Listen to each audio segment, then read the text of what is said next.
자, 오늘은 페이지 96쪽 테마 14강 산화와 환원 파트 들어가도록 하겠습니다. 자, 그전 역시 마찬가지로 지난 시간에 정리했었던 부분 중에서 풀지 않았었던 필수 유제 중에 질문 받고 진행을 하도록 할게요. 자, 우리 어디서부터 해야 되나요? 11강부터 해야 됩니까?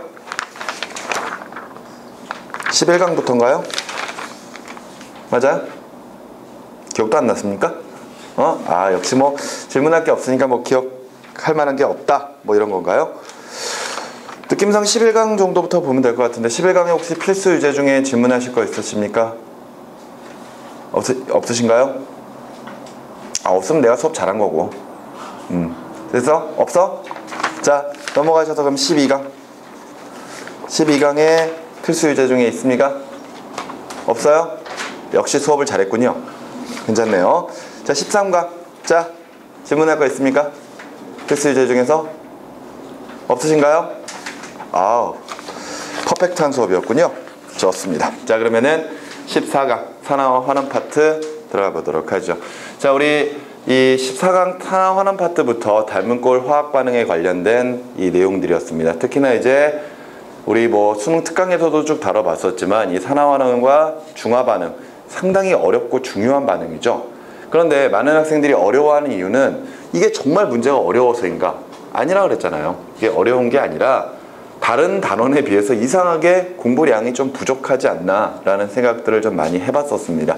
자, 실질적으로 이 부분은 이후에 화투에서도 연결되는 부분이라서 화원과 화투에 동시에 나오는 부분이라면은 당연히 화원에서 무조건 어렵게 내기도 힘들어요. 그러니까 어느 정도 정해진 틀 내에서 최대한의 난이도를 만든다고 하더라도 결과적으로는 학생들이 모두 다 쉽게 접할 수 있을 정도의 유형입니다. 물론 여러분들은 그렇게 생각하지 않으실 수도 있겠지만 어찌됐건 할만한 단원이라고 생각하셨으면 좋겠어요. 자, 그러면은 테마 14강 산화환원에 대한 내용들 간단하게 정리를 하고 역시 문제를 살펴보도록 하겠습니다.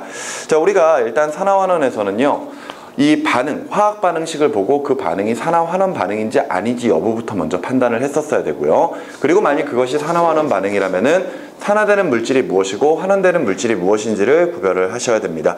그리고 예를 들어서 이제 산화에 대한 정의와 환원에 대한 정의들을 구별하시면서 이때 어떤 물질이 산화되었을 때 그 물질이 환원제로 사용된다는 것, 그리고 반대로 이제 환원되는 물질이면은 산화제로 사용된다는 것, 그것을 가지고 우리가 예를 들어서 산화제의 세기나 또는 환원제의 세기까지도 비교할 수 있다는 것까지 여러분들이 좀 정리를 해 두셨으면 좋겠어요. 그런데 우리가 이 단원에서 배우는 산화환원의 정의를 좀 정리를 해보면은 실질적으로 산화는 물질이 산소와 결합하는 것, 그 다음에 수소가 떨어지는 것 또는 전자를 잃는 것,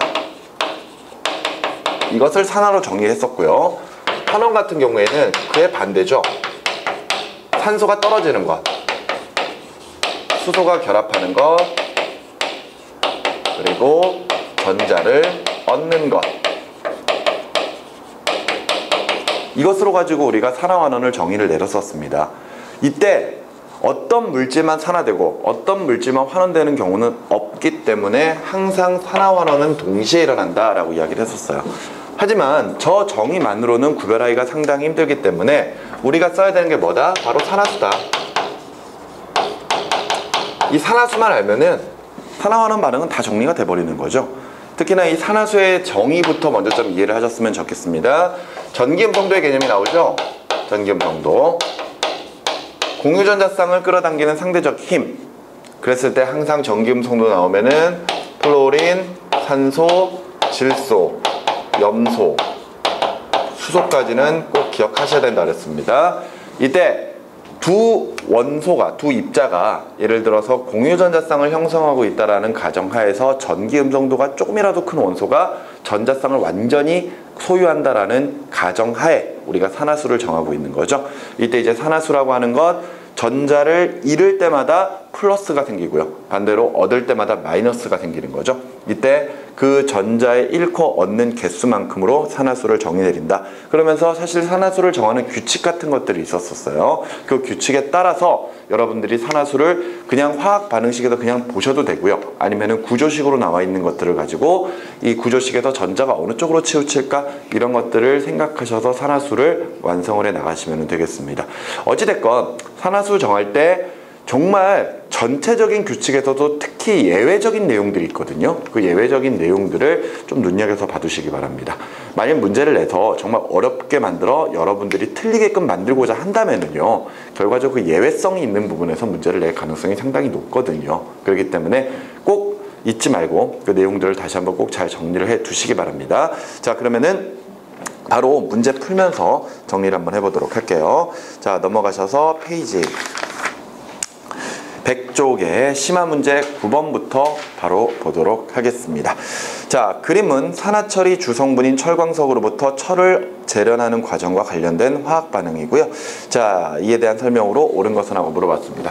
자, 철광석을 얻어내는 과정 대표적인 산화환원 반응이죠. 그런데 우리가 기존에 이제 철광석을 얻어내는 과정에서 볼 수 있는 화학 반응식을 4가지를 정리를 하는데 그 4가지는 모두 다 산화환원 반응은 아니었어요. 자, 우리 지금 나와 있는 그림에 실질적으로 이 나타낼 수 있는 화학 반응식을 정리를 한번 해보면은 첫 번째 순서대로 갑니다. 자, 코크스가 산소랑 반응을 해서 일산화탄소가 되는 반응이 먼저 일어나죠. 맞죠? 그러니까 탄소로만 이루어진 코크스의 불완전 연소가 일어나고 있는 거예요. 두 번째, 철광석으로부터 철을 얻어내는 과정이 있죠. 이때 일산화탄소와 반응을 시켜서 철을 얻어내고 이산화탄소가 생성되는 과정을 통해서 우리가 철을 얻어내게 됩니다. 오케이? 사실 이 철광석에서부터 철을 얻어낼 때 그냥 철에다가 열을 가해서 그냥 철과 산소를 분리하면 되지 않을까? 이렇게 이제 생각을 또 많이 해볼 수가 있는데, 이 철광석에 직접 열을 가해서 일산화탄소 없이 바로 이제 철과 산소를 얻어내는 과정은요, 비자발적인 산화환원 반응이거든요. 우리가 이제 화투를 보다 보면은 자발적 산화환원 반응, 자발적 반응과 비자발적인 반응에 가서 두 가지로 구별을 하게 되는데, 자발적인 반응은 외부에서 에너지의 공급 없이도 쉽게 일어날 수 있는 반응인데, 반대로 이제 비자발적인 반응 같은 경우에는 반응이 잘 이루어지지 않는 것을 이야기하거든요. 근데 철광석에 열을 가해서 철과 산소로 분리되는 과정은 비자발적인 반응이에요. 그래서 굉장히 많은 양의 에너지를 투입해야지만이 결과적으로 철을 얻어낼 수가 있거든요. 그러면은 우리가 이제 공업적으로 철을 얻어내서 이것을 대량 생산하겠다 했을 때 전혀 수지타산이 맞지가 않는 거예요. 근데 그런 과정에서 일산화탄소와 철광석을 반응시키면은 철이 얻어지는데, 이때 이 반응은 의외로 에너지가 적게 드는 자발적 반응이거든요. 그렇기 때문에 우리가 용광로 내에서 철을 얻어내는 과정은 이런 과정을 거친다, 이렇게 생각하시면 됩니다. 자, 어찌됐건 이 과정을 통해서 철을 얻어내게 되는데요, 이후에 철광석 내에 포함되어 있는 불순물을 제거하기 위해서 CaCO3 탄산칼슘을 열분해하죠. 그죠? 열분해해서 CaO 산화칼슘과 이산화탄소를 만들게 되고요. 그리고 나서 이제 철광석에 포함되어 있는 물질 중에서 SiO2 이산화규소 같은 것들이 CaO 산화칼슘과 결합해서 CaSiO3 슬래그를 형성하는 과정을 통해서 전체적인 반응이 마무리가 될 겁니다. 자, 지금 여기에 나와 있는 내용들 쭉 다시 한번 보시면은요, 지금 현재 가해 반응이 바로 요거죠. 가해 반응. 그죠? 그리고 나서 철광석으로부터 일산화탄소가 무언가를 얻어서 나가 됩니다. 그 나가 뭐겠어요? 바로 이산화탄소겠죠.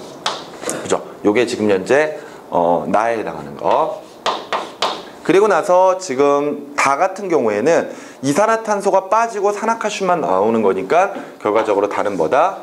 탄산칼슘이다. 다는 탄산칼슘이다. 뭐 이렇게 해서 정리하고 바로 문제를 한번 좀 가보도록 할게요. 기억. 과정 가에서 탄소의 산화수는 증가한다 그랬습니다. 자, 우리 산화수 한번 적어볼까요? 자, 탄소는 호돈소 물질이죠. 따라서 산화수가 얼마? 0. 그죠? 역시 산소도 호돈소 물질입니다. 산화수 0. 근데 나중에 이제 일산화탄소가 만들어질 때 전체적으로 0이 나와야 되고, 규칙상 산소가 -2의 산화수를 가질 테니까 탄소는 +2가 될 것이다. 따라서 산화수가 증가하는 반응이니까 산화환원 반응에 해당을 하죠. 특히 산소는 산화수가 증가하기 때문에 산화되고 있다라고 우리가 볼 수가 있겠네요. 그래서 기억은 맞는 말이 되겠고요. 니은 물질 나와 물질 다에서 탄소의 산화수는 같다. 자, 볼까요? 물질 나를 봅니다. 자, 이산화탄소예요. 전체적으로 0 나와야 되고요. 산소는 마이너스 2입니다. 그죠? 두 개가 있으니까 탄소는 얼마? 플러스 4가 돼야 되겠죠. 자, 그런데 이후에 탄산칼슘이거든요. 자, 탄산칼슘은 여기 옆에 따로 좀 빼놓을게요. 탄산칼슘은 이온화를 시키면은 칼슘이온하고 탄산이온으로 나눠지죠. 칼슘이온하고 탄산이온으로. 그랬을 때 칼슘은 금속이에요. 그렇기 때문에 전하량을 따라가야 되죠. 산화수가 플러스 2가 될 겁니다. 마찬가지로 다원자 이온인 경우에는 전체 전하량이 산화수에 해당하는 거니까 얘네 통째로 마이너스 2가 돼야 될 겁니다. 따라서 산소가 마이너스 2짜리 3개가 있고 전체적으로 마이너스 2가 나오려면은 탄소는 얼마가 돼야 된다? 플러스 4가 돼야 된다. 그죠? 그렇기 때문에 둘의 산화수는 같습니다. 니은도 맞네요. 디귿에 철광석의 산화철은 환원된다. 볼까요? 여기서 산화수를 또 적어보면 될 것 같네요. Fe2O3거든요. 이때 산소가 마이너스 2예요. 그러면은 마이너스 2짜리가 3개가 있으니까 마이너스 6. 철이 2개가 있어서 플러스 6이 돼야 되니까 철은 플러스 3이 되겠죠. 그러면은 이후에 철은 어떻게 되는 거죠? 산화수가 0으로 바뀌는 거죠. 그러니까 이때 철의 산화수가 플러스 3에서 0으로 감소하고 있으니까 결과적으로 철광석은 환원되고 있다. 이렇게 표현할 수가 있겠네요. 옳은 것 기억 니은 디귿 5번으로 체크해 주시면 되겠습니다. 되셨나요? 자, 계속해서 10번으로 가서 황화수소가 포함되어 있는 세 가지 반응의 화학 반응식이고 반응 개수를 나타내고 있습니다. 이때 이에 대한 설명으로 옳은 것은 하고 물어봤네요. 자, 제일 먼저 가의 반응은 염소와 황화수소가 반응하는 반응이에요. 자, CL2랑 H2S가 반응을 합니다. 그랬더니 만들어지는 게 HCl, 염화수소죠. 두 개의 염화수소 만들어지고 그런 다음에 황이 석출되는 반응이 일어나고 있네요. 자, 계속해서 나 같은 경우에는 H2S가 산소와 반응을 해서요. 지금 뭐가 만들어지고 있습니까? 이산화황이랑 물이 만들어지고 있죠. SO2 두 개, 그 다음에 두 개 H2. 그죠? 얘네들은 지금 개수 보여줬어요. 다만 얘네들 앞에는 개수가 지금 표현이 되어 있지 않습니다. 자, 계속해서 다 같은 경우에는 보시면 SO2 이산화황이랑 H2S 그죠? 반응을 해서 두 개군요. 두 개가 반응을 해서 지금 현재 물과 H2O와 황이 석출되고 있고요. 황이 석출되고 있고 역시 마찬가지로 개수는 아직까지 확인을 안 하고 있습니다. 자, 그러면은 일단 개수부터 먼저 완성을 해보도록 할게요. 자, 여기 보시면은요. 자, 미정개수법으로 하셔도 되고요. 우리가 지금 현재 하고 있는 파트가 산화환원 파트니까 우리 산화수의 개념으로 가지고도 개수를 완성할 수가 있거든요. 오케이? 사실 여기에 지금 개수가 나와 있기 때문에 뭐 사실 미정개수법으로 하는 게 더 편할 거예요. 자, 이거는 그냥 미정개수법으로 한번 해보도록 합시다. 그렇다면은 여기에 지금 두 개가 있으니까 이산화황이 두 개가 만들어질 때 황이 두 개가 필요하니까 황을 공급하는 H2S는 몇 개가 있어야 된다? 두 개가 있어야 된다. 맞죠? 그러면은 이때 산소 원소가 수소 원소가 두 개씩 두 개, 네 개니까 물 두 개 만들어지는 거 확인이 가능하고요. 이때 산소 원자는 여기서 하나씩 두 개, 두 개씩 두 개니까 총 6개. 따라서 산소 분자는 몇 개? 3개가 있어야 된다. 정리되죠? 그지? 자, 그런데 아래 같은 경우에는 우리 이렇게 한번 해볼까요? 다 같은 경우에도 역시 개수를 완성을 해야 되는데 이때 산화수의 개념으로 가지고 한번 이 개수를 한번 완성을 해보도록 합시다. 자, 산화수 한번 적어볼게요. 자, 보면은요. 지금 마이너스 2가 두 개가 있고요. 그지? 황은 플러스 4가 되겠네요. 자, 마찬가지로 H2S를 볼 건데 수소가 이제 플러스 1이 될 거고 황이 마이너스 2가 될 겁니다. 됐습니까? 그런 상태에서 이후에 H2 되면은 얘는 플러스 1, 마이너스 2가 될 것이고 황은 0이 되겠죠. 맞나요? 호돈수 물질이니까. 자, 그러면은 여기서 산화되고 환원되는 물질을 좀 생각해 볼게요. 근데 가만히 보면은 지금 현재 산화수가 변하고 있는 것은 모두 다 황밖에 없습니다. 그죠? 그 말인즉슨 이산화황에 포함되어 있는 황은 지금 현재 어디로 가고 있다? 여기로 가고 있다. 맞습니까? 그러니까 얘가 줄어들고 있으니까 지금 현재 환원되고 있는 거죠. 환원되고 있는 거지. 자, 그리고 나서 이제 또 마찬가지로 요 황 같은 경우에도 마이너스 2에서 얼마로 가고 있어요? 0으로 가고 있잖아요. 그러니까 얘가 산화가 되고 있구나. 이렇게 정리할 수 있겠죠. 자, 그런데 이것으로 가지고 개수를 맞추는 방법, 바로 이때 잃고 얻는 전자의 수가 같아야 된다. 그 말인즉슨 산화수의 증가되고 감소되는 값이 같아야 된다는 것을 이야기하는 거겠죠. 즉 요거 한 분자가 반응을 하게 되면은 이때 황은 플러스 4가 0으로 하나당 얼마씩 줄어들어요? 마이너스 4씩 줄어들죠. 맞죠? 반대로 H2S 같은 경우에는 요거 한 분자당 지금 현재 마이너스 2짜리가 몇 개씩, 마이너스 2짜리가 얼마로? 플러스 2씩 증가를 하고 있잖아요. 맞죠? 그죠? 실제적으로 여기 앞에 개수가 전혀 나와 있지 않은 상태에서 우리가 쓸 수 있는 방법이거든요. 그러면은 이렇게 되어 있는 상태에서 얘는 4씩 줄어들고 얘는 2씩 증가해요. 그러면은 이때 증가되고 감소되는 산화수의 값이 동일해야 되기 때문에 절대값이 같게끔 공배수를 만들어주는 겁니다. 그러려면은 여기다가는 1을 곱하면 될 거고 여기다가는 2를 곱하면 되겠죠.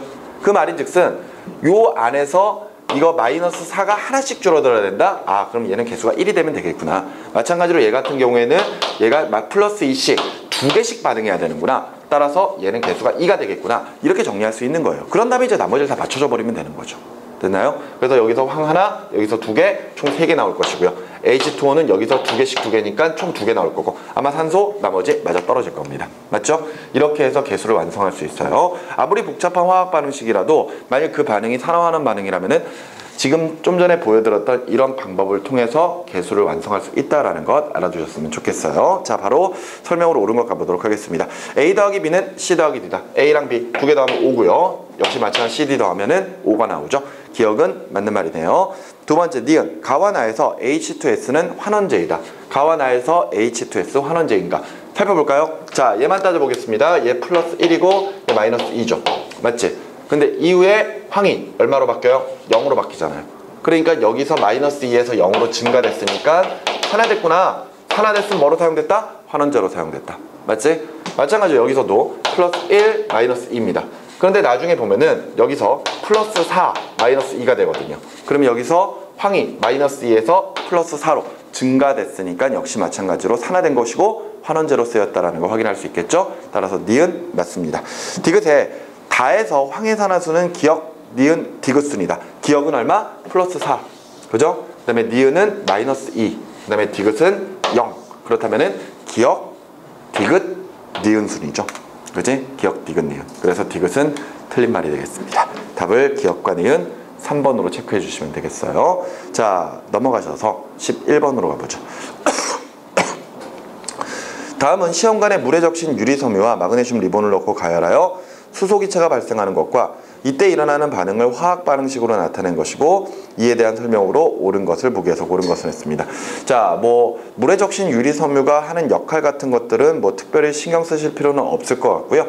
아래 나와 있는 화학 반응식을 좀 눈여겨서 봐주시기 바랍니다. 보시면은요, 화학 반응식은 결과적으로 물과 산소가 만나서 반응을 하는 거죠. 이때 물, 마그네슘, Mg랑 그 다음에 H2O가 반응을 합니다. 그런데 이후에 무언가가 만들어지고 이후에 무슨 기체 생성돼요? 수소 기체가 생성되죠. 그제? 결과적으로 지금 현재 가가 무엇인지를 여러분들이 결정을 해주셔야 될 것 같습니다.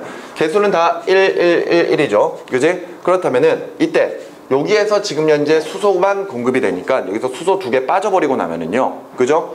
수소 기체 만들어지고 나서 남는 원소 산소가 마그네슘과 결합하겠죠. 그렇다면은 지금 현재 만들어지는 물질은 마그네슘과 산소가 결합한 산화 마그네슘일 것이다. 이렇게 쉽게 확인할 수 있겠습니다. 그죠? 산화 마그네슘은 하나는 금속, 하나는 비금속이니까 이온 결합 물질이겠죠. 자, 설명으로 옳은 것 가보죠. 기억에 가는 산화 마그네슘이다. 맞는 말이죠. 그지? 특히 옆에 보시면은 S라고 적혀 있는 거 고체를 뜻하는 거죠. 그지? 아마 얘 고체로 나올 겁니다. 계속해서 니은에 H2O는 산화제이다. 산화환원 반응이니까 산화수 적어보면 되겠죠. Mg 0일 거고요.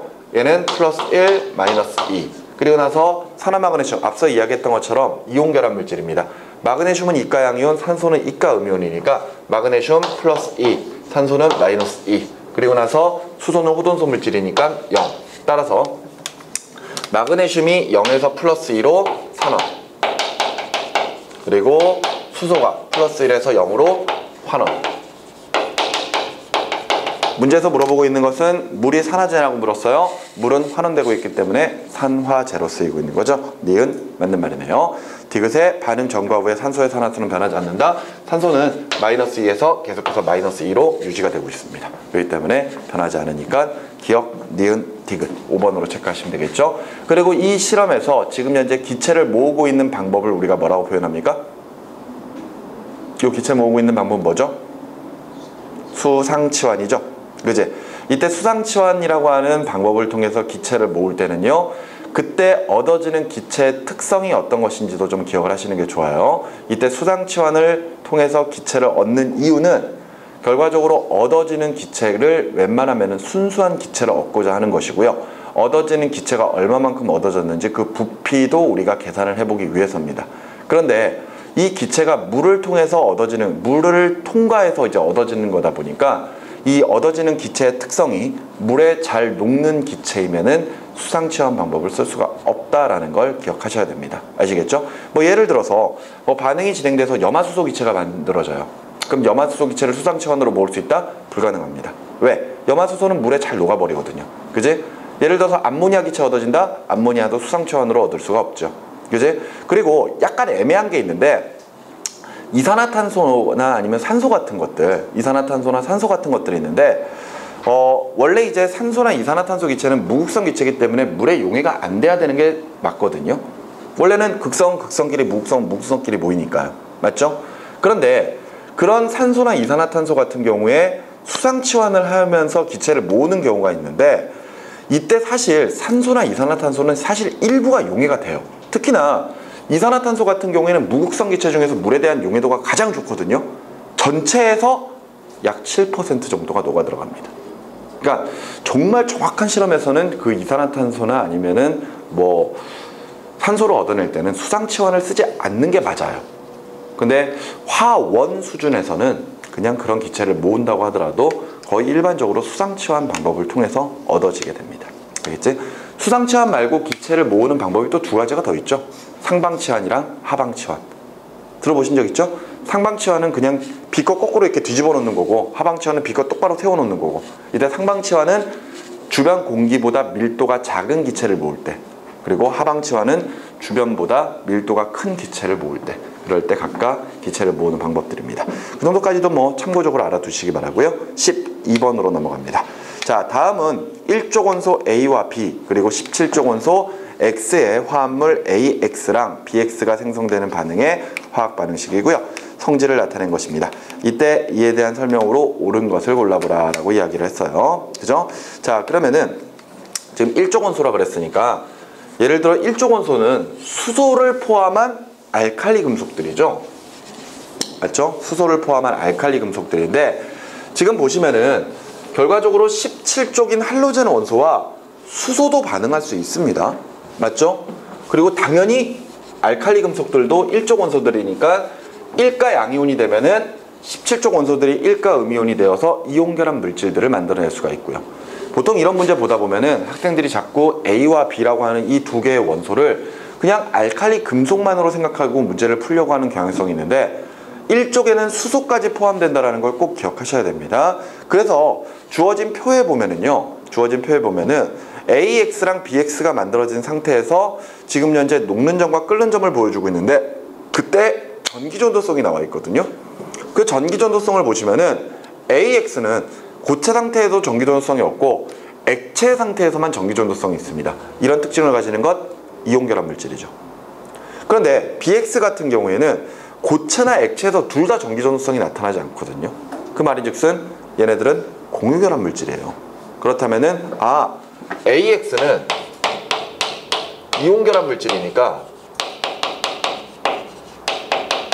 결과적으로 1쪽에 수소를 제외한 나머지 예를 들어 리튬이랄지 베릴륨이랄지 리튬이랄지 아니면은 나트륨이랄지 칼륨이랄지 이런 식의 금속 원소들이 17족과 반응한 거구나. 그죠? 그렇게 생각하셔야 되고요. BX는 공유결합 물질입니다. 그러니까 BX 맞지? BX. 그러면 공유결합 물질이니까 얘네들은 무조건 HX가 될 것이다. 그죠? 이렇게 생각하셔야 되겠네요. A는 금속이고요. B는 비금속 수소입니다. 자, 그렇다면은 설명으로 옳은 것 가보도록 할게요. 기억. AX와 BX에서 X의 산화수는 같다. 자, 보면은 대표적인 예로 X가 염소라고 한번 생각을 해보죠. 그리고 A를 뭐 나트륨이라고 한번 생각을 해볼까요? 어차피 정해져 있지 않으니까. 그러면은 지금 AX 같은 경우에는 이온결합 물질이니까 나트륨 1가양이온, 염소 1가음이온. 그러면은 나트륨의 산화수 플러스 1, 염소의 산화수 마이너스 1이 될 겁니다.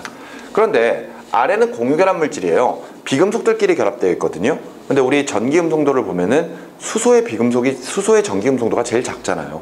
그 말인즉슨 수소와 염소가 공유결합을 하게 되면은 무조건 전자는 염소 쪽으로 치우칠 거라 이거죠. 따라서 수소는 플러스 1이 될 것이고 염소는 마이너스 1이 되겠죠. 이거는 어떤 비금속인 어떤 17조 할로젠 원소가 와도 동일한 현상을 보일 겁니다.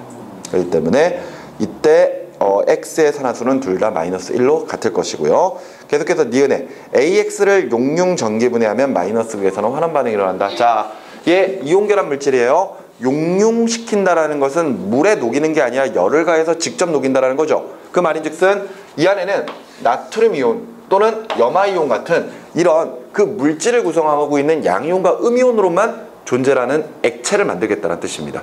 그 상태에서 전기분해를 하게 되면은 당연히 플러스를 띠고 있는 양이온은 마이너스 극으로 끌려갈 것이고요. 반대로 음이온은 플러스 극으로 끌려가겠죠. 그러면 이때 마이너스 극에서 일어나는 반응은요, 나트륨 이온이 전자를 얻어서 나트륨 금속으로 석출되는 과정이니까 전자를 얻으면 환원이죠. 그렇기 때문에 니은 맞는 말입니다. 디귿에 나에서 X2는 환원제이다. 자, 수소기체랑 X2가 반응하는 거죠. H2랑 Cl2가 반응한다고 칠까요? 그러면은 두 개의 HCl이 만들어지는 것이고요. 이때 수소 0, 염소 0, 그 다음에 얘는 플러스 1, 마이너스 1. 따라서 수소가 0에서 마이너스 1로 감소됐으니까 환원된 것이고 뭐로 사용되었다? 산화제로 사용되었다. 따라서 디귿 틀립니다. 됐습니까? 넘어가도록 할게요. 자, 13번. 그림은 2, 3주기의 원소 A부터 D의 전기 음성도를, 그리고 표는 안정한 화합물 가부터 라를 구성하는 원소를 나타낸 것이고, 이때 산소, 플로린, 나트륨, 마그네슘 중에 하나를 각각 표현을 해놨습니다. 문제를 굉장히 쉽게 내줬네요. 왜? 전기 음성도 보여줬고 그 다음에 이제 그 실제 원소들이 무엇인지 다 알려줬거든요. 그러면은 이 문제 풀 때 여기에 나와 있는 원소들의 전기 음성도 크기부터 먼저 비교하시면 되겠죠. 자, 가장 큰 게 누구예요? 플로린. 그 다음에 산소겠죠. 그리고 나서 나트륨과 마그네슘 중에서는 전기 음성도가 누가 커야 돼요? 누가 커야 돼? 마그네슘이 약간 커야 되겠지. 그 나트륨 순이겠죠. 그죠? 그 말인즉슨 지금 거꾸로 여기서부터 A, B, C, D 이렇게 해놓고 이제 문제 풀면 되는 거죠. 자, 먼저 가는 A와 C가 결합합니다. A와 C가. 맞지? 그러면은 이때 가 같은 경우에는 나트륨 1가 양이온과 산소 2가 음이온이 결합합니다. 이온 결합 물질이죠. 그러니까 두 개의 나트륨이 하나의 산소랑 반응을 해서 Na2O가 만들어져야 되죠. 따라서 표현을 한다면은 이때 A2에 C가 하나 붙어있는 형태가 만들어져야 될 거예요. 맞죠? 자, 계속해서 나로 갑니다. 나는 B와 C가 결합합니다. B와 C. 역시 하나는 금속이고 하나는 비금속이네요. 그럼 역시 금속인 마그네슘은 이가 양이온으로, 비금속인 산소는 이가 음이온으로. 그러면은 1대1로 반응해서 MgO가 되는 거니까 얘네 같은 경우에는 B, C 이렇게 표현할 수가 있겠네요. 자, 계속해서 다 같은 경우에는요. 다 같은 경우에는 B랑 D가 결합한다. B랑 D가 결합한다. 그러면은 하나는 금속이니까 마그네슘이고요. 그죠? 그리고 이가 양이온이고, 그 다음에 플로린은 음이온이니까 1가 음이온이고, 그러면은 이때 두 개가 결합을 해서 MgF2가 만들어져야 되겠네요. 그 표현을 한다면 B, D, 2가 돼야 될 것이고, 마지막 나는 C와 D가 결합하는 거니까 이번에는 비금속들끼리 결합하는 거네요. 그렇다면은 산소 분자랑 플로린 분자가 결합을 해서 두 개, 두 개겠구나. 두 개의 F2가 반응해서 두 개의 OF2. 그죠? 결과적으로 산소에 플로린이 붙어있는 분자가 형성돼야 되죠. 따라서 얘네들을 표현해보면은 CD2 이렇게 표현할 수가 있겠네요. 지금 여기에 나와 있는 것 세 가지는 이온 결합 물질이고요. 얘 혼자 공유 결합 물질입니다. 맞죠? 자, 옳은 거 가볼게요. 기억. 가와 나에서 산화수는 B가 A의 2배이다. B가 A의 2배이다. 자, 볼까요? A는 플러스 1이죠. B는 플러스 2죠. 2배네요. B가 A의 2배이다. 기억 맞고요. 니은. 다해서 D는 플러스의 산화수를 가진다. BD2. 근데 D는 플로린이잖아요. 얘는 호돈소 물질이 아니면 무조건 산화수가 얼마? 마이너스 1이잖아요. 그러니까 니은 틀렸네요. 디귿에 나와 라에서 C의 산화수는 서로 같다. 나와 라, C의 산화수. 얘 마이너스 2죠. 여기서는 플로린이 마이너스 1이니까 산소가 얼마가 돼야 돼요? 플러스 2가 돼버리죠. 그지? 산화수가 다릅니다. 같은 것은, 맞는 것은 1번은 기억 하나밖에 없죠. 됐습니까? 특히나 요거 OF2 같은 거 잘 좀 보세요. 자주 나오잖아요. 자, 계속해서 14번 전기음성도 표현해줬습니다. 설명으로 옳은 것을 골라보도록 할게요. 기억. 화합물 BA에서 A의 산화수는 하고 물어봤어요. 자, BA가 뭐죠? BA가 뭐죠? LiH죠. 그죠? 이런 식의 물질을 통칭해서 부르는 말, 금속 수소화물이라고 표현하고 있습니다. 맞죠? 이때 금속 수소화물, 하나는 금속이고 하나는 수소 비금속이에요. 이온 결합 물질입니다. 그러면은 당연히 전하랑 따라가야 되죠. 그러면은 이때는 리튬이 일가양이온이에요. 그리고 수소가 일가음물입니다. 원래 수소는 일가양이온 상태로 존재하는 거 아닌가요? 라고 이야기하는데, 원래 수소도 비금속이니까 같은 주기 18쪽 헬륨을 따라가야 되거든요. 근데 전자 하나 얻는 것보다 버리는 게 나으니까 버리고 양이온이 되고 있는 거거든요. 근데 누구한테서 받을 수만 있다면은 음이온이 될 겁니다. 따라서 산화수 플러스 1, 마이너스 1이 돼야 되죠. 그치? 그래서 지금 현재 A의 산화수는 플러스 1이다. 틀린 말이죠. 마이너스 1이 돼야 돼요. 그 다음에 니은. 화합물 CA4와 CE2에서 C의 산화수는 같다. CA4가 뭔데요? CH4 메테인이죠. 그리고 마찬가지로 CE2. 그러면은 CO2 이산화탄소네요. 맞죠? 자, 그럼 산화수 볼까요? 수소가 플러스 1이니까 탄소 얼마? 마이너스 4죠. 그지?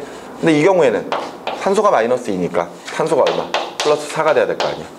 따라서 탄소의 산화수 서로 다릅니다. 답은 디귿 하나밖에 없겠네요. 자, 화합물 DF3. DF3가 뭐죠? 자, NaN 맞나?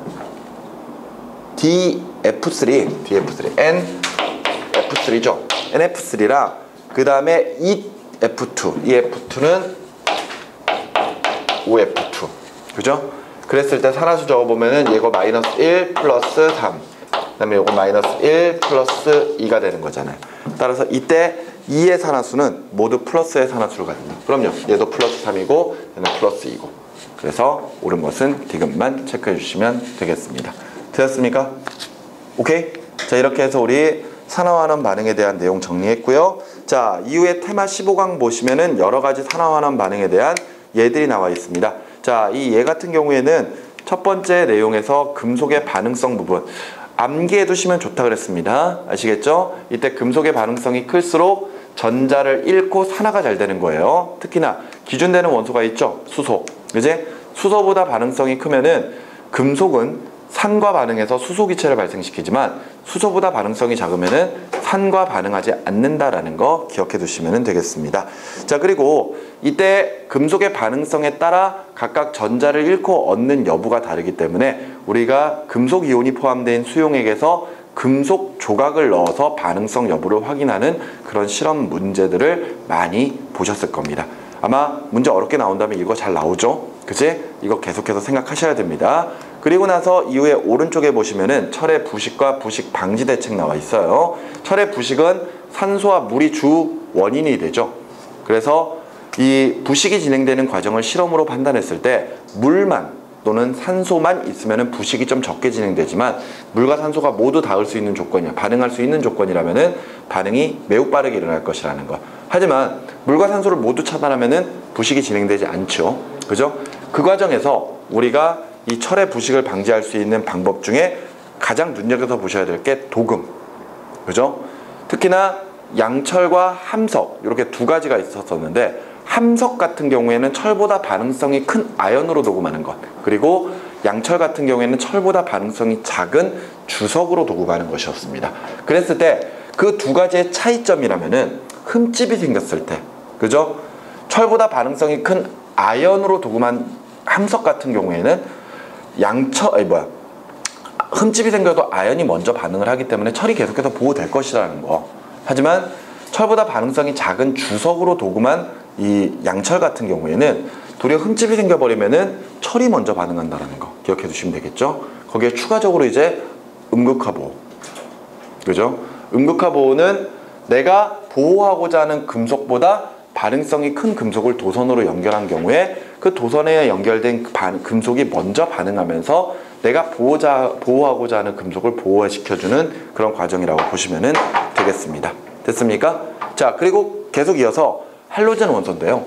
할로젠 원소 17쪽에 해당하는 플로린, 염소, 브로민, 아이오딘도 역시 반응성 여부를 따지죠.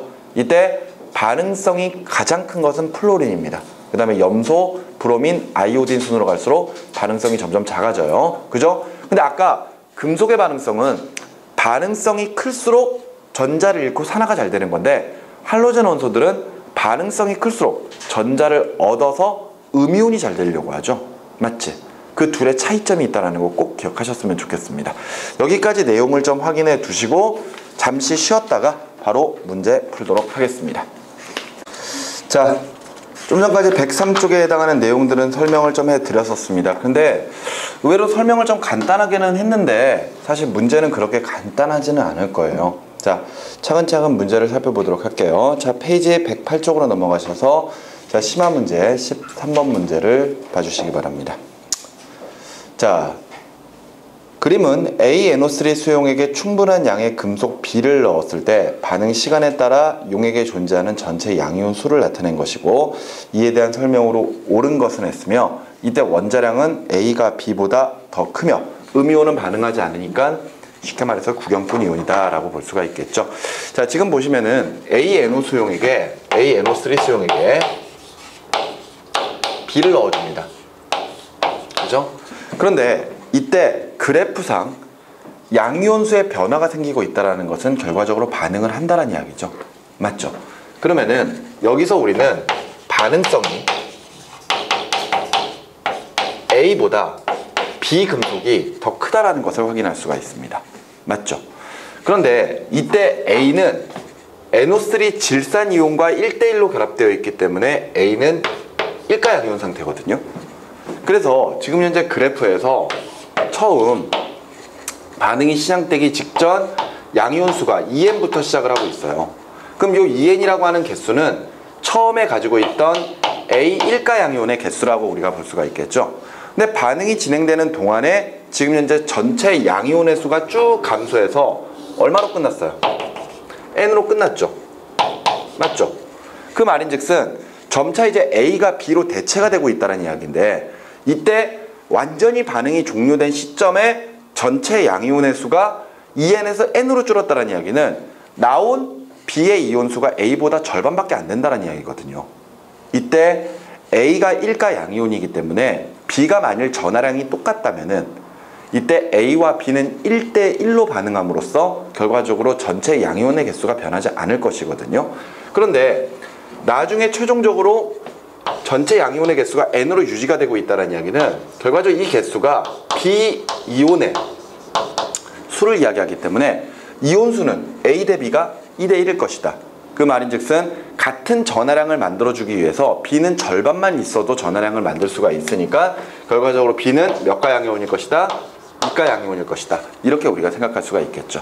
그렇다면은 실제 반응은 A, NO3와 B가 반응을 해서 B, NO3, 2가 만들어지고 A가 석출되는 반응이 일어나야 될 겁니다. 됐습니까? 그러면서 앞서 우리 문제에서 원자량은 A가 B보다 크다 그랬어요. 전하량이랑 원자량은 크게 관련 없죠.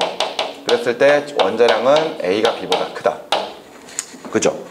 그러면은 예를 들어서 처음 용액 속에는, 처음 B것 속에는 지금 A 1가 양이온이 2N개만큼 존재하고 있었을 텐데 나중에 반응이 끝나고 나면은 B 2가 양이온이 N개만큼 존재를 해요. 이때 하나당 원자량도 A가 큰데, 그지? 전체 이온의 수도 A가 크잖아요. 따라서 전체 질량은 A가 더 클 것이다. 이렇게 우리가 생각을 할 수가 있겠죠. 그죠? 자, 그러면은 설명으로 옳은 것 가볼게요. 기억, B는 A 1가 양이온을 환원시킨다. 그럼요. 지금 얘가 1가 양이온이었는데 나중에 뭐로 바뀌어요? 0으로 바뀌잖아요. 산화수가 플러스 1에서 플러스 1에서 0으로 줄었으니까 당연히 환원시킨 거죠. 그렇기 때문에 기억은 맞는 말이 되겠고요. 니은의 B이온은 이가 양이온이다. 맞는 말이죠. 전하량이 서로 달라서 전하량의 전체 이온의 수가 변화가 되고 있는 겁니다. 디귿에 반응이 일어나는 동안 용액의 밀도는 감소한다. 부피는 거의 변함이 없을 거예요. 대신에 A 1가 양이온이 존재할 때보다 B 2가 양이온이 존재할 때 질량이 줄어드니까 밀도도 감소를 하기 시작을 하겠죠. 그렇기 때문에 옳은 것은 기억, 니은, 디귿 5번으로 체크를 해주시면 되겠습니다. 이해되셨나요? 계속해서 14번으로 가볼게요. 같은 농도의 묽은 염산 100ml씩 들어있는 두 개의 비커에 같은 질량의 서로 다른 금속 M과 N을 각각 넣었을 때 반응 시간에 따라 용액 속에 존재하는 수소 이온의 수를 나타내고 있는 것이고, 이에 대한 설명으로 옳은 것은 했으며, 이때 이 금속 M과 N은 각각 모두 다 이가 양이온이며 음이온은 전혀 반응하지 않는다라고 했습니다. 자, 지금 그래프를 보시면은 그래프의 X축은 시간이고요. Y축은 지금 현재 수소 이온의 수입니다. 같은 내용을 여러 가지 그래프로 표현할 수가 있다라는 거죠. 이때 M은 이렇게 지금 나타나는 게 M이고요.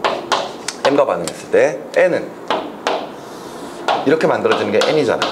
그러면은 이 그래프를 해석을 하는 건데, 그래프를 해석하는 건데, 지금 보시면 처음에 염산 100ml가 있었을 때 처음에 들어있는 수소 이온의 수는 모두 동일하게 존재를 했었을 겁니다. 그런데 M과 N이 각각 수소와 반응을 해서 수소 기체가 형성되는 과정이니까 M과 N은 모두 다 수소보다 반응성이 큰 거고요. 맞죠? 그 상태에서 수소 이온이 0이 되는 이 시점이 바로 반응이 종료되는 시점인 거죠. 반응이 종료되는 시점들. 맞지? 그러면 이때 똑같은 수소 이온들을 수소 기체로 전부 다 바꾸는 시점이 바로 이 시점과 이 시점이에요. 그러면은 생성되는 수소 기체의 부피는 이 지점과 이 지점이 서로 같습니다. 그 말은 다시 그래프를 좀 바꿔서 시간에 따른 수소 기체의 부피 관계 그래프를 좀 표현을 해보면요. 이때 어차피 수소가 처음에 0에서부터 가지고 있는 수소 이온 수만큼 최대한의 수소 기체가 만들어지는 것은 모두 동일할 거예요. 오케이? 대신에 금속 M과 반응하면은 요만큼의 시간 동안, N과 반응하면은 요만큼의 시간 동안 반응을 하는 거니까 결과적으로 M은 이렇게 반응을 할 때 N은 이렇게 반응을 하는 거죠. 여기까지 됐습니까? 이해되시죠? 그 말인즉슨 M이 N보다 더 빠르게 반응하고 있다는 거지. 따라서 반응성은 M 금속이 N 금속보다 더 크다. 이렇게 우리가 생각할 수가 있겠네요. 자, 그러면은 설명으로 옳은 것 가보도록 할게요. 자, 그랬을 때 기억. 금속 M과 N과 반응할 때 HCl 염산은 환원제로 적용한다. 어차피 둘 다 반응해요. 그러니까 M이 됐건 N이 됐건 상관없이 반응식은 이렇게 한번 표현해보죠. 이 HCl과 M 또는 N이 반응합니다.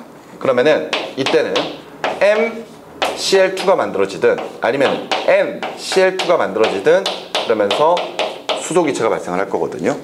그러면은 HCl은 산화수가 플러스 1, 마이너스 1이었는데 나중에 수소가 0으로 바뀌는 거니까. 맞지? 산화수가 플러스 1에서 0으로 감소했잖아요. 환원된 거지? 그럼 뭐로 사용된 거야? 산화제로 사용된 거죠. 그렇기 때문에 기억은 틀린 말이 되겠고요. 니은. 용액의 밀도는 나가 가보다 더 크다. 나 지점은 지금 현재 둘 다 반응이 진행되고 있는 상태이거든요. 예를 들어서 요 지점에서 얘가 지금 현재 가, 요 지점이 나라고 합시다. 그러면 생각을 해보세요. 지금 가랑 나는 둘 다 반응하고 있고 수소 이온을 금속 이온이 대체하고 있는 상태인 거거든요. 맞죠? 그런데 수소 이온의 수가 더 많이 줄어드는 나가 금속 이온이 더 많을 거 아니야. 맞지? 그러면은 당연히 지금 요 시점에서 이온의 수는 금속 이온의 수는 가보다 나가 더 클 거 아니에요. 맞죠? 그런데 가에는 어떤 이온이 있는 거야? N 이가 양이온이 있는 거거든. 그리고 나는 M 이가 양이온이 있는 거거든. 근데 원자량만 봐도 M보다 M이 커요. 그지? 똑같은 개수가 있어도 M이 무겁거든? 맞지? 근데 이온 반응한 금속 이온들도 M이 더 많아. 그지? 그렇다면은 당연히 용액의 부피 자체는 거의 일정한 상태에서 더 무거운 M이 더 많이 있는 나 용액이 더 질량이 클 거 아니에요. 그럼 밀도는 나가 커야지. 맞지? 그러니까 나가 가보다 크다. 맞는 말이 되겠네요. 이해되셨습니까? 이게 만일 원자량이 N이 더 컸다. 그러면은 이것으로 가지고 지금 판단하기가 되게 애매합니다. 왜? 개수를 비교할 수가 애매하기 때문에. 알았어? 근데 확실하게 M이 더 무겁고 M이 더 많이 반응했어요. 그러면은 당연히 금속은 전체 용액의 질량은 나가 더 클 테니까 두말할 것도 없이 밀도는 나가 큰 거죠. 이해되셨나요? 계속 이어서 디귿에 용액 속에 존재하는 양이온의 수는 다가 나보다 크다. 다랑 나랑 비교할까요? 다랑 나랑 비교하면은 이거야 이거. 여기가 나, 여기가 다거든요. 그럼 보세요. 지금 나랑 다를 보면은요. 지금 남아있는 수소 이온 수가 어때? 똑같은 거거든? 맞지? 그러면은 줄어든 수소 이온, 그러니까 감소한 수소 이온이랑 그치? 증가한 금속 이온의 수를 비교했을 때 이 금속 이온이 2분의 1로 같을 거 아니야. 맞지? 왜냐하면은 수소는 1가 양이온이고 M과 N은 둘 다 2가 양이온이니까 수소 이온 2개씩 줄어들 때마다 M과 N은 하나씩 증가할 거거든요. 근데 어찌됐건 나랑 다 지점은 남아있는 수소 이온이 똑같아요. 동일합니다. 그러면 줄어든 수소 이온도 동일하다라잖아. 동일한 거잖아. 그럼 증가한 금속 이온도 M과 N이 똑같을 거 아니에요. 맞죠? 그러니까 당연히 전체 양이온의 수는 나랑 다가 어때야 됩니까? 같아야 되겠죠. 이해되셨나요? 그러니까 옳은 것은 니은 하나밖에 없겠네요. 2번입니다. 무슨 말인지 이해되셨습니까? 그리고 나서 최종적으로 생성되는 수소기체의 부피는 동일하다라는 거 기억하셔야 돼요. 알지? 왜? 염산의 양이 정해져 있으니까. 됐지? 뭐 여기서 질문하실 거 있습니까? 없죠? 없나요? 나 퍼펙트하게 수업 잘하잖아 지금. 지난번에 질문할 것도 없었다며. 여긴 질문거리가 좀 나오려나요? 이제? 자, 어찌됐건 이해되시죠 이거? 자, 계속 이어서 15번으로 넘어가 보죠. 마그네슘을 이용한 실험이고요. 실험에 대한 설명으로 옳은 것은 했습니다. 반응이 여러 개가 나왔으니까 한번 쭉 적어가면서 이야기를 해보죠. 먼저 가에서는요. A, NO3, 투수용액에다가 마그네슘을 넣었더니 마그네슘 가루를 넣고 반응시켰더니 금속 A가 석출됐어요. 그러니까 Mg, NO3, 2가 만들어지고 지금 현재 A가 석출됐거든요. 자, 보세요. 두말할 것도 없이 A가 이가 양이온이라는 이야기죠. 맞죠? 그리고 마그네슘도 이가 양이온이고요. 그런 상태에서 반응성 누가 큰 거야? 반응성 마그네슘이 A보다 큰 거죠. 그지? 두 번째로 갑니다. 그리고 나서 가의 용액을 걸러내고 남은 여과액에 수산화 나트륨 수용액을 가했더니 흰색이 나왔대요. 걸러냈다는 얘기는 고체를 빼내버렸다는 얘기지. 그지? 그러니까 문제를 잘 읽으셔야 됩니다. 여과시킨 후 남은 금속을 사용한 다음에 A랑 시키고 있는 거고 여과액을 쓴다 그랬으니까 요걸 쓰고 있는 거예요. 그죠? 문제는 친절하게 보여줬습니다. Mg, NO3, 2랑 뭘 반응시키겠다? NaOH. 수산화 나트륨을 반응시키는 거거든요. 그랬더니 여기에서 반응이 일어나면서 MgOH2가 만들어지고 그리고 나서 두 개의 NaNO3가 만들어져요. 됐어? 그런데 요 옆에 뭐가 붙어 있어요? 화살표 아래로 돼 있죠. 이거 고체, 석출된다는 뜻이거든요. 요게 앙금입니다. 오케이? 이게 염기성 물질이거든요. 수산화 마그네슘. 그런데 이 물질은 앙금이에요. 근데 물에 녹으면은, 물에 녹아서 이온화가 되면은 그때는 굉장히 강한 마그네슘, 그때는 이온화가 되면서 염기성을 나타내는데 지금 여기 자체에서는 지금 현재 앙금으로 남아있는 거죠. 그런 다음에 나에서 흰색 앙금을 다시 묽은 염산에 넣었더니 다시 앙금이 녹았대요. 자, 그러면 앙금이라고 했으니까 지금 이거 쓰고 있는 거지. 자, MgOH2랑 뭘 반응시키겠다? 염산 HCl과 반응시키겠다. 그랬더니 MgCl2 만들어지고 물 만들어지고요. 오케이. 자, 그 상태에서 설명으로 옳은 것 가보도록 합니다. 자, 기억. 가에서 마그네슘은 산화제이다. 자, 마그네슘만 볼까요? 마그네슘은 0에서 얼마로 바뀌어? 플러스 2로 바뀌죠. 맞지? 산화된 거지. 산화됐으니까 환원제로 쓰인 거죠. 그래서 기억은 틀린 말이 되겠고요. 니은에 나에서 용액의 양이온수는 증가한다. 볼까요? 처음에 가지고 있던 양이온수 마그네슘. 맞죠? 근데 마그네슘만 있는 게 아니에요. 마그네슘만 있는 게 아니라 뭐도 있어? 수산나트륨도 있어. 맞지? 얘도 있단 말이야. 그런데 반응이 진행되면은 마그네슘은 이가 양이온 상태지만 앙금으로 석출이 돼버리죠. 근데 나트륨 이온은 구경꾼 이온으로 그냥 남아있는 상태거든요. 결과적으로 처음 반응 전에는 마그네슘과 나트륨이 모두 이온으로 존재했었지만 이후에는 나트륨만 남아있습니다. 따라서 전체 양이온의 수는 감소를 하기 시작을 하겠죠. 그러니까 니은 틀린 말입니다. 디귿에 다에서 산화하는 반응이 일어났다. 자, 써보면 되겠죠.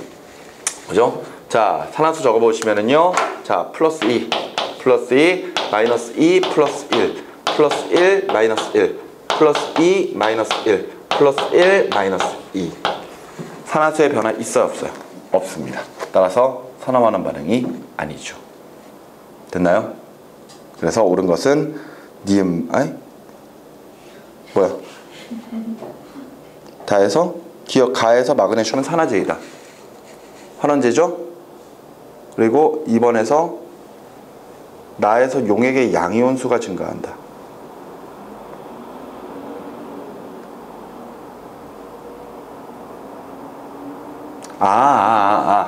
이걸 붓고 있다라는 개념으로 보고 있는 거군요. 이렇게. 그지?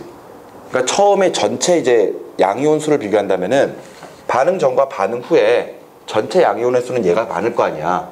근데 지금 상황은 얘가 지금 비커에 들어가 있는 상태에 마그네슘 이온들이 있을 거 아니에요? 그래서 얘를 부어주는 거야. 얘를 부어주는 거잖아. 그러니까 이렇게 부어주게 되면은 얘네들이 들어오는 족족 마그네슘은 사라질 거고 대신에 나트륨이 증가하기 시작하겠죠. 그러니까 마그네슘이 하나 사라질 때마다 나트륨이 2개씩 늘어나니까 양이온의 수가 증가한다라는 이야기가 되겠네요. 니은은 되게 애매하네요. 그러니까 말이. 만일 다른 게 어떤 게 하나가 맞는 게 있었다면은 니은은 약간 좀 논란의 여지가 될 수도 있습니다. 물론 내가 뭐 잘못 해석을 했을 수도 있긴 하겠지만 그래도 반응 전과 이 전체 반응식만으로 가지고만 이야기한다면은 반응 전과 반응 후에 양이온의 수를 비교하면은 양이온의 수는 감소해야 돼요. 그러니까 니은만 맞겠네. 답은. 그지? 이해돼? 답을 2번으로 체크해 주세요. 알겠죠? 자, 이런 표현은 약간 좀 고민을 해봐야 될 것 같아요. 자, 16번으로 계속 갑니다. 자, 금속 나트륨을 이용한 실험이고요. 설명으로 옳은 것을 찾으라 그랬습니다. 자, 증류수가 담긴 시험관에 나트륨 조각을 넣었더니 수소기체가 발생했다. 자, 이것은 나트륨을 포함한 알칼리 금속의 특징들이죠. 이제 일족 알칼리 금속들은 물과 반응해서 수소기체를 만들어내는 특징들을 가지고 있습니다. 그죠? 이때 대표적으로 나트륨이 나왔지만 나트륨 말고도 예를 들어서 리튬이랄지 또는 칼륨이랄지 또는 루비듐이나 세슘 같은 이런 일족 알칼리 금속들 모두 다 물과 반응하면은 수소기체 만들어내요. 근데 그거와 함께 지금 식을 보시면은 두 개의 나트륨이 물 분자와 반응을 해서 두 개의 NaOH가 만들어지고 수소기체가 생성된다는 거에서 이 물질도 잘 봐두시기 바랍니다. 지금 만들어지는 물질 염기성 물질이에요. 맞죠? 이때 일족 알칼리 금속이라고 하는 이름 자체가 바로 수용액에서 염기성을 나타내기 때문에 알칼리라고 하는 이름을 달고 있는 겁니다. 맞죠? 자, 그랬을 때 첫 번째 식이었고요. 두 번째는 염화수소를 가했더니 물이 생성되었다. 그러면은 NaOH랑 HCl을 반응시켰더니 NaCl 만들어지고 H2 물 생성됐더라. 이거는 다음 테마에서 나오게 될 중화 반응이죠. 그지? 염기와 산의 반응. 자, 설명으로 옳은 것 기억. 가해서 나트륨은 환원제이다. 나트륨 환원제이다. 자, 산화수 0이고 나중에 플러스 1이 되죠. 산화됐죠. 산화됐으니까 환원제로 쓰인 겁니다. 그래서 기억은 맞는 말이 되겠고요. 니은. 가해서 수소 1몰이 생성될 때 전자 2몰이 이동한다. 이거 모의고사에서 잘 나오는 내용이죠. 지금 보시면 수소가 기체가 생성되기 위해서는 두 개의 수소 이온이 있어야 됩니다. 그죠? 그런데 이 수소 이온 하나당 전자를 하나씩 얻을 테니까 총 두 개의 전자가 있어야 되겠죠. 그래서 수소 기체가 1몰 생성되는 거죠. 따라서 요거 1몰 생성되기 위해서는 전자가 2몰이 이동을 해줘야 됩니다. 그래서 니은도 맞네요. 디귿 나에서 산화환원 반응을 한다. 해보면 알겠죠? 자, 산화수 적어보면 알 텐데 아닐 거예요. 결론부터 이야기하면 아닐 겁니다. 너무 자주 나와서 계속 해보면은 아니라는 거 너무나 뻔히 보이죠? 아니에요. 그래서 답을 기억과 니은 3번으로 체크해 주시면 되겠죠.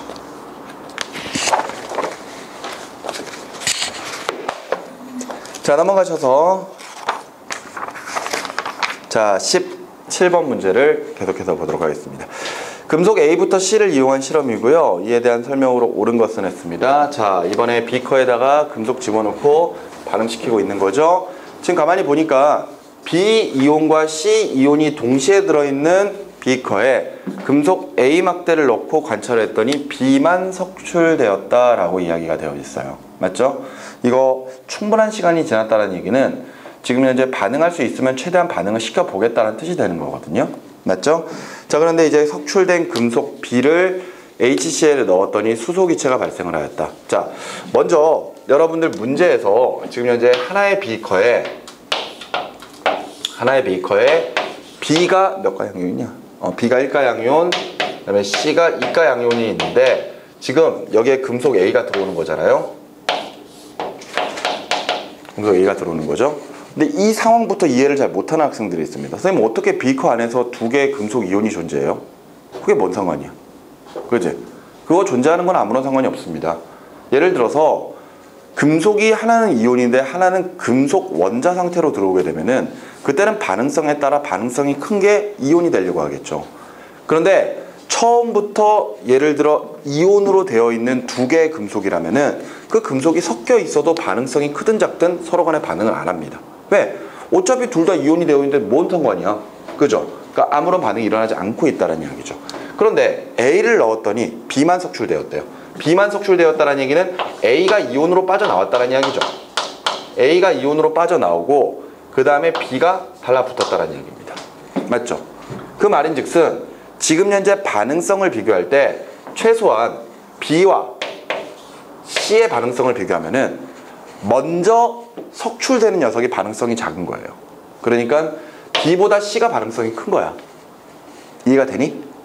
그리고 이때 A와 B를 반응하면 A와 B를 보면요, A가 이온으로 나올 때 B가 석출됐으니까 A의 반응성이 더 큰 거지.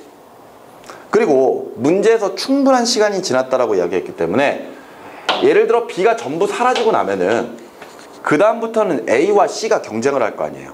그지? 근데 C는 석출이 안 됐거든.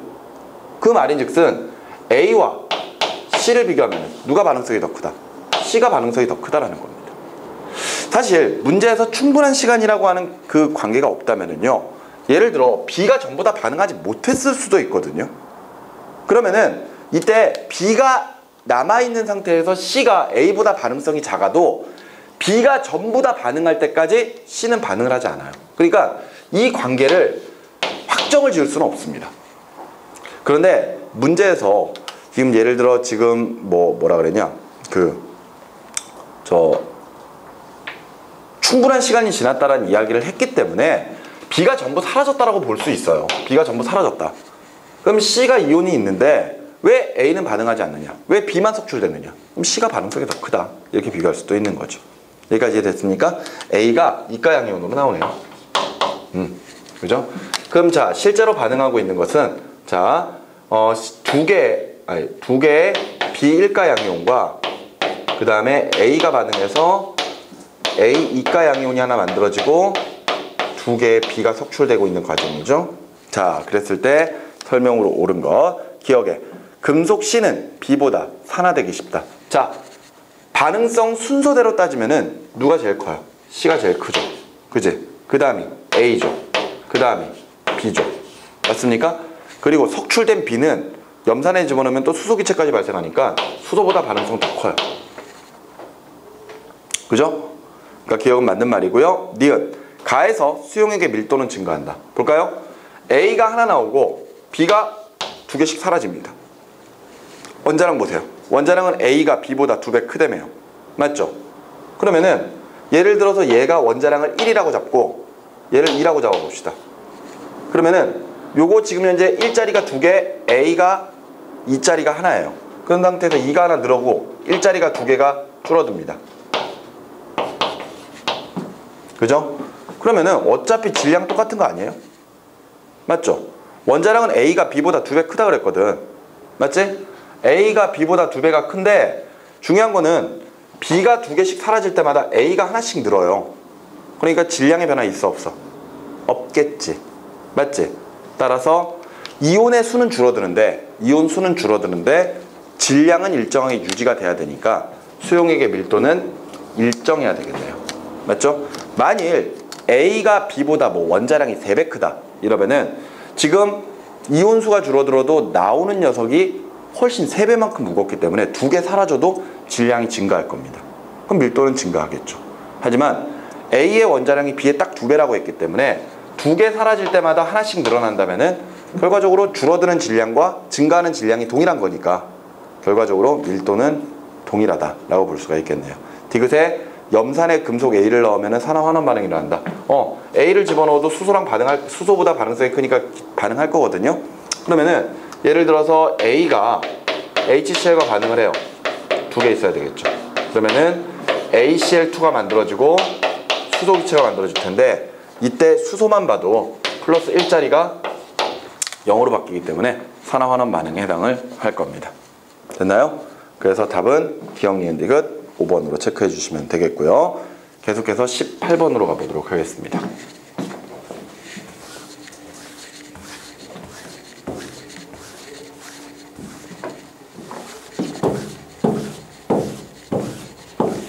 자, 18번 문제는요.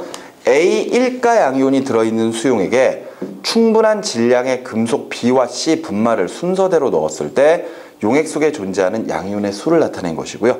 이에 대한 설명으로 옳은 것을 했습니다. 아, 차례차례 집어넣네요. 맞죠? 이때 먼저 B커 내에는 A1가 양이온이 있었습니다. 근데 제일 먼저 금속 B를 넣어줬죠. B를 넣어줬습니다. 그런데 이때 양이온의 수가 변해요. 반응한 거야, 안 한 거야? 반응한 거니, 안 한 거니? 한 거지. 맞지? 그러면은, 반응성은 누가 더 크구나? 반응성은 A보다 B가 크구나. 이렇게 볼 수 있는 거죠? 이때 A가 처음에 몇 N이 있었어요? 6N이 있었거든요? 그지? 근데 나중에는 결과적으로 뭐만 남아있는 거야? 뭐만? B만 남아있는 거지? 맞지? 근데 B가 몇 N? 몇 N? 몇 N? 2N으로 끝났잖아요. 이온수가 3대1이에요. 그럼 전하량의 B는 1대3이란 이야기지. 따라서 B는 몇 가양이온이다? B는 3가양이온이다. 됐습니까? 근데 이번에는 또 여기다가 C를 넣어줘요. C를 넣어줬는데 또 이온수가 변하지. 그죠? 그 말인즉슨 금속 C를 넣었는데 또 이온수가 변하니까 또 반응을 했다는 얘기잖아. 반응성은 B보다 C가 크다. 근데 이번엔 또 이온수가 늘어요. 그래서 얼마로 바뀌었어? 3N으로 바뀌었지. 나중에 C만 존재하는데 이번에는 C가 3N입니다. 그러면은 이온수의 비가 2대 3이면은 전하량의 비는 3대 2가 돼야죠. 그러니까 C는 몇 가양용이다? 2가양용입니다. 모르는 거 찾아볼게요. 기억. 금속 C는 A보다 산화되기 쉽다. 반응성이 제일 크죠. 따라서 가장 산화되기 쉬운 물질입니다. 기억 맞고요. T1에서부터 T2 구간에서 용액 속에 존재하는 양이온은 두 종류이다. 맞습니까? T1, T2는 전혀 이 이온의 개수가 변하지 않는 시점이죠. 그 말인즉슨 A와 B가 반응하고 나서 반응이 종료된 시점입니다. 그렇기 때문에 A는 전부 다 이 금속으로 속출이 되어 있을 거고요. B 이온만 남아있겠죠. 그죠? 그러니까 니은은 한 종류가 되니까 틀린 말이 되겠고요.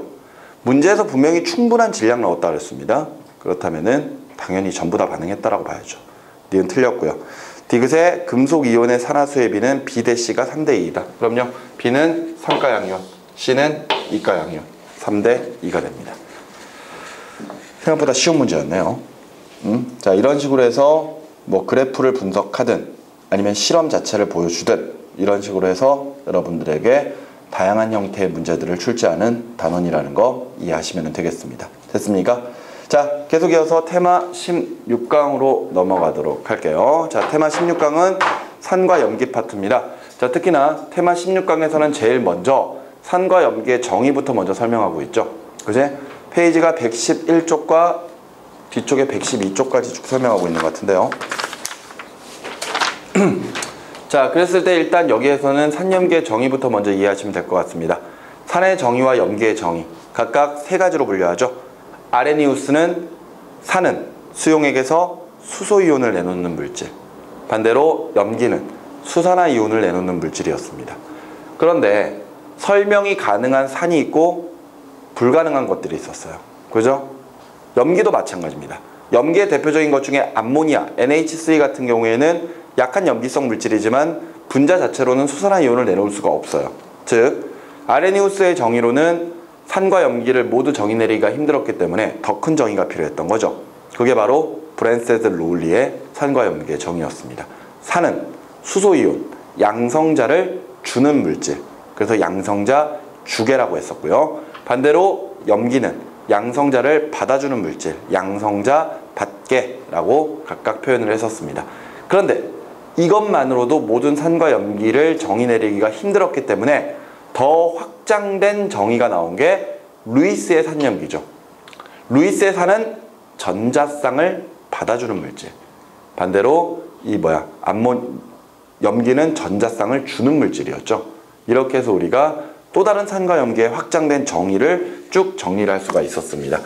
자, 그때 문제에서 자주 나오는 것 중에 요거 있었죠. 지난번 7월 모평에서도 나왔던 거, BF3랑 NH3가 반응해서 뭐 NH3, BF3 이런 거 만들어지는 거. 이거 원래 배위결합에서 나오던 거였죠. 그런데 이때 지금 여기서 보면은 암모니아는 아레니우스의 염기로는 설명이 안 됩니다. 하지만 브랜스테드 롤리의 염기로는 설명이 가능하죠. 그지? 그렇기 때문에 얘는 염기라는 걸 알아.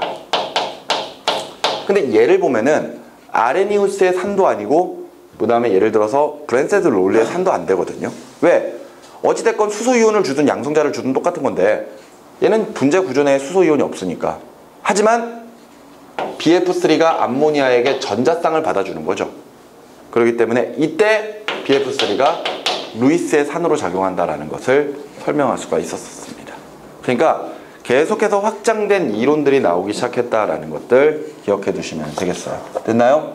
근데 이런 산과 염기도 우리가 그 전단 테마에서 봤었던 바로 산화환원 반응을 통해서 얻어지는 물질들이다라는 거. 여기서 그런 것들을 따지는 게 아니라 여러분들 나중에 식이 나와서 만약 이게 산화환원 반응이야 라고 물어보면은 두말할 것도 없이 그냥 산화수 적어버리면 되죠. 그지? 산화 적어서 맞는지 틀리는지 여부만 확인하시면 됩니다. 알겠죠? 너무 걱정하지 않으셔도 되겠고요. 산의 대표적인 성질은 산들이 공통적으로 가지고 있는 이온인 수소이온 때문입니다. 물론 그렇지 않은 경우도 있지만 대표적인 산들은 수소이온들을 가지고 있어요. 그래서 그런 성질들을 산성이라고 표현했고요. 산성이 가지고 있는 특징은 금속과 반응하면은 수소보다 반응성이 큰 금속인 경우에는 수소기체 발생한다라는 거. 그지? 그리고 예를 들어 이 전해질이니까 당연히 전류가 잘 통해야 될 것이고요. 신만 난다라는 거 공통적인 특징 가지고 있죠. 그리고 탄산칼슘, 즉 석회암과 반응하면은 이산화탄소 기체 만들어내는 그런 특성들도 가지고 있습니다. 그리고 지시약의 색깔 변화가 동일하다는 것도 공통점에 해당을 하죠.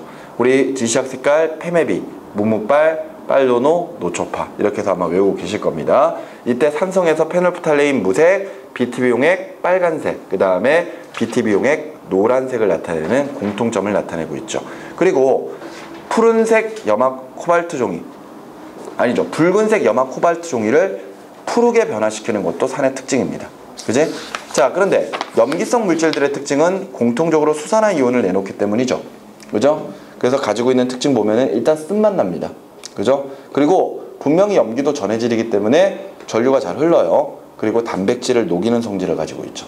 그죠? 그래서 피부에 닿으면 미끌미끌거리는 이유가 그것 때문이고요. 역시 지시약의 색깔 변화 동일하다는 것도 역시 여러분들이 알아두셨으면 좋겠습니다. 자, 오른쪽에 산염기의 대표적인 산과 염기들에 대한 내용들이 정리가 되어 있는데, 자, 꼭 한두 번 정도는 읽고 정리를 좀 해 두시기 바랍니다. 알겠습니까?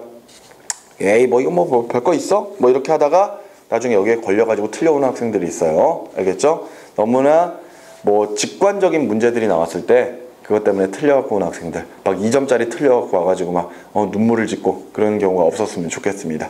알겠죠? 자, 바로 넘어가셔서 심화 문제 보도록 할게요.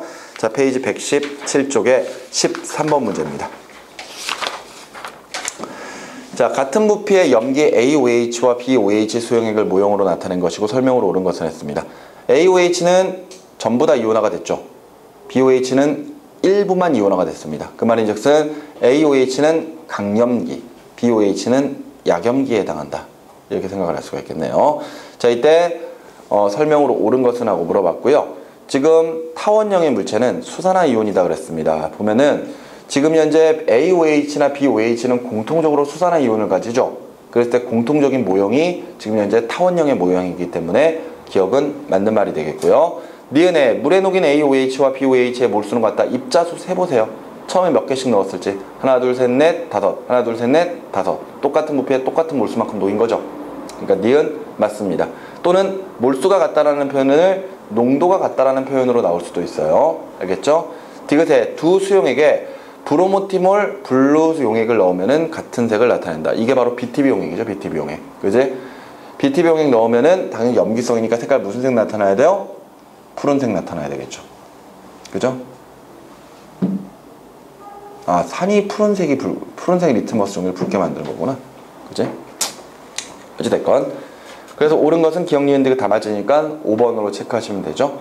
자, 계속해서 14번으로 갈게요. 산염기의 성질을 알아보기 한 실험이고 설명으로 옳은 것을 했습니다. HA 산수용액과 BOH 염기수용액을 시험관에 넣고 마그네슘 리본을 넣은 후 기포 발생 여부를 관찰합니다. 누구만 기포 발생할까요? 당연히 HA에서만 기포가 발생을 하겠죠. 계속해서 소량씩 비커에 넣고 전극을 담근 다음에 전원을 연결하여 불이 들어오는지를 관찰합니다. 둘 다 전해질이니까 불 들어오겠죠. 그죠? 옳은 거 찾아볼게요. 가에서 발생한 기체는 수소기체이다. 맞는 말이죠. 금속과 산의 반응, 수소기체. 니은, 가에서 기포가 발생할 때 발생함에 따라 HA 수용액의 pH는 감소한다. pH는 수소이온 농도 지수입니다. 이때 상용 로그 값의 역수로 가지고 수소이온 농도를 계산한 거기 때문에 결과적으로 pH가 작아진다는 이야기는 그만큼 수소이온의 농도가 커진다는 뜻이에요. 그런데 반응이 진행될수록 수용액 속에 있는 수소이온의 수가 감소하기 때문에 산의 세기가 약해지죠. pH가 커집니다. 그죠? 그러니까 니은은 틀린 말이 되겠고요. 디귿에 나에서 두 수용액은 모두 이온이 녹아 있음을 알 수 있다. 그럼요. 둘 다 전해질이니까 이 꼬마 정보에 불이 들어오는 거죠. 디귿 맞네요. 답을 기억과 디귿 3번으로 체크해 주시기 바라고요. 계속 넘어갑니다. 15번. 산 HA와 HB를 각각 1몰씩 녹인 1리터 수용액에 존재하는 이온 몰수입니다. 옳은 것. 아까 우리 13번 문제에서는 모형으로 표현해줬죠. 근데 여기서는 그래프로 표현했습니다. 똑같이 1몰씩 넣었는데요. 지금 현재 HA 수용액은 수소이온이나 A1가 음이온이 거의 0.9몰 가까이 나타났어요. 그 말은 거의 대부분 이온화가 됐다는 이야기죠. 그런데 HB는 어떻습니까? 기껏해야 0.1몰 정도? 이온화밖에 안 된 거지. 그럼 대부분 HB의 형태로 존재하고 있다는 뜻이거든요. 그 말은 HA가 강산, HB가 약산이라는 뜻이 되는 거죠. 설명으로 옳은 것 같게요. 이온화된 분자수는 HA가 HB보다 많다. 그럼요. 많이 이온화됐으니까 이온들이 많은 거겠지. 니은의 pH는 BHB 수용액이 HA 수용액보다 크다. 강한 산이면 pH가 더 작을 거고요. 약한 산이면 pH가 좀 더 크겠죠. 그러니까 HB가 pH가 좀 더 큽니다. 그래서 니은 맞고요. 디귿에 리트머스 종이의 색깔 변화로 두 수용액을 비교할 수 있습니까? 구별할 수 있어요? 없어요. 공통적인 색깔 변화가 나타나기 때문에 불가능합니다. 답을 기억과 니은 두 가지. 뭐 필기 한 번 안 하고 그냥 문제를 다 풀어버리네요. 참 편한 문제들이군요. 자, 계속해서 16번으로 가겠습니다. 네 가지 물질들을 주어진 기준에 따라 분류하고 있는 것이고요. 가부터 다에 들어갈 기준으로 적절한 것을 찾아보래요. 먼저 가에서 우리가 분류를 해야 될 게 NaOH랑 NH3예요. 그죠? 얘네들을 묶어야 되고 그 다음에 HCl과 H2O를 묶어야 되거든요. 그런 상태에서 가에 들어갈 수 있는 기준이 뭐가 있는지 밑에를 찾아봅시다. 수용액에서의 pH가 7보다 작은가? 7보다 작으면은 산이거든요. 근데 가에서 yes로 가는 것들이 다 염기성 물질이잖아요. 아니거든. 니은에 루이스의 산으로 작용할 수 있습니까? 없어요. 맞죠? 지금 루이스의 산으로 작용하려면 수소이온 내놔야 되는데 안 되잖아. 그 양성자 줘야 돼. 루이스의 산으로 작용하려면은 얘네들이 비공유 전자쌍을 줘야 되잖아요. 맞죠? 비공유 전자쌍을 줘야 되는데 이때 비공유 전자쌍을 받아야 되는데 이때 뭐 NaOH나 NH3 같은 경우에 특히 암모니아 같은 경우에는 루이스의 염기로 작용하는 물질이잖아요. 그러니까 이것도 안 되지. 디귿에 상온에서 고체로 존재하는가? 수산화나트륨 이거 고체 물질이잖아요. 그죠? 암모니아 이거 주로 기체 상태로 존재하지 않습니까? 그지? 그리고 HCl도 기체고 H2O는 보통 물로 존재하겠죠. 수용액에 페놀프탈레인 용액을 떨어뜨리면 붉게 변하는 거. 이건 염기성 물질의 특징이죠. 그러니까 가의 분류 기준으로 들어갈 수 있는 것은 유일하게 리을만 가능하겠네요. 맞죠? 그래서 가는 일단 리을. 그럼 나부터 먼저 체크할까요? 자, 나의 yes로 가야 되는 게 수산화나트륨입니다. 그러면은 다음 중에서 수산화나트륨을 구별할 수 있는 것은 찾아보시면 디귿 있겠죠. 그지? 수산화나트륨 상온에서 고체 물질이니까요. 그러니까 니은에 나에다가는 디귿이 들어가면 되겠네요. 나에다가는 디귿. 그 다음에 다에 분류할 겁니다. 염산과 수산화나트륨 중에 염산이 yes. 그러면은 이때 pH가 7보다 더 작은가? 기억이 들어가면 되겠네요. 리얼 디귿 기억. 그죠? 여러 가지 집어넣었다 뺐다 이러면서 확인해 보시면 됩니다. 됐나요? 자, 그 다음에 17번으로 넘어갑니다. 그림은 산 HA와 HB를 각각 1몰씩 1리터 물에 녹였을 때 입자수의 비율을 나타낸 것이고 설명으로 옳은 거. 물은 안 나타냈습니다. 자, 지금 아까 13번 문제, 15번 문제, 그리고 17번 문제 모두 다 똑같은 형태들을 서로 다른 자료로 물어보고 있는 거죠. 이때 먼저 HA는 두 개의 입자밖에 없기 때문에 100% 이온화됐다는 이야기죠. 따라서 하나는 수소이온, 하나는 A1가 음이온이라고 볼 수 있습니다. 하지만 HB는요. 세 개의 입자가 있어야 됩니다. 그죠? 물은 제외했어요. 그 말인즉슨 아직까지 분자 형태로 존재하는 게 있다는 거거든요. 근데 일부는 또 이온화가 되겠죠. 이때 수소이온과 B1가 음이온은 1대1의 개수비로 나와야 되기 때문에 둘이 똑같은 비율을 차지하는 나와 다가 각각 수소이온과 B1가 음이온 중에 하나일 거라는 거 확인할 수 있고 확실한 것은 가가 뭐다? HB다. 그러면은 HA는 거의 대부분 이온화가 된 거기 때문에 강산, HB는 약산에 해당하겠죠. 설명으로 옳은 것 갑니다. 기억, 가는 양이온이다. 맞습니까? 아니에요. 분자입니다. HB예요. 그리고 뭐가 H고 뭐가 수소이온이고 뭐가 비일가 이온인지 확인할 수 없습니다. 오케이? 니은의 pH는 HA가 HB보다 작다. 더 강산이죠. pH 더 작을 거예요. 디귿의 수용액 속 음이온의 수의 B는 HA 대 HB가 1대1입니까? 아니에요. 똑같은 몰수만큼 녹여도 HA는 거의 대부분 이온화가 되기 때문에 넣어준 1몰 거의 전부가 이온이 되겠지만 나머지 HB는 일부만 이온화가 되기 때문에 음이온의 수가 다르겠죠. 그렇기 때문에 옳은 것은 니은 하나밖에 없네요. 2번으로 체크하시면 되겠습니다. 야, 진짜 한 번도 필기 안 해도 되나 본데? 18번. 염기성을 나타내는 이온의 이동을 관찰하기 위해 그림과 같이 장치하고 전원을 연결했더니 실이 있는 가운데 부분에서 한쪽 방향으로 리트머스 종이의 색깔이 변합니다. 쓰자. 필기해보자. 자, 염기성을 나타내는 이온이라고 그랬으니까 무슨 이온이에요? 수산화 이온이겠죠? 그죠? 그러면은 지금 리트머스 종이 넣어두고 주변에 전해질 용액 뿌려놨고 전원 연결했을 때 이쪽이 플러스극, 이쪽이 마이너스극 연결되어 있습니다. 가운데에서 수산화 이온이 이동한다면 어느 쪽으로? 이 방향 이동해야 되겠죠? 그럼 왼쪽으로 색깔 변화가 나타나기 시작을 할 겁니다. 이때 염기성은 무슨 색 리트머스가 무슨 색으로? 빨간색 리트머스 종이가 파란색으로. 그러니까 처음에 사용하고 있는 리트머스 종이는 빨간색입니다. 시간이 지날수록 왼쪽이 파란색으로 바뀌어 나가기 시작을 하는 거죠. 자, 설명 옳은 거 가볼게요. 기억, 사용한 리트머스는 붉은색이다. 맞죠? 그 다음에 니은에 가운데 부분부터 플러스극 쪽으로 리트머스 종이의 색깔이 변한다. 그럼요, 그쪽으로 수산화 이온이 이동하니까 그쪽으로 색깔이 변화되겠죠. 디귿에 수산화 나트륨을 수산화 칼륨으로 바꾸어 실험해도 리트머스의 종이의 색깔은 똑같다. 그럼요, 둘 다 수산화 이온 내놓는 거 동일하니까. 답은 기억, 니은, 디귿 5번으로 체크하시면 되겠습니다. 자, 오늘 수업 여기까지 하도록 하겠고요. 다음 시간에 테마 17강 하고 18강 하면은 끝나는 거죠? 좋습니다. 자, 다음 시간에 테마 강의는 마무리를 짓도록 하겠습니다. 수고하셨습니다.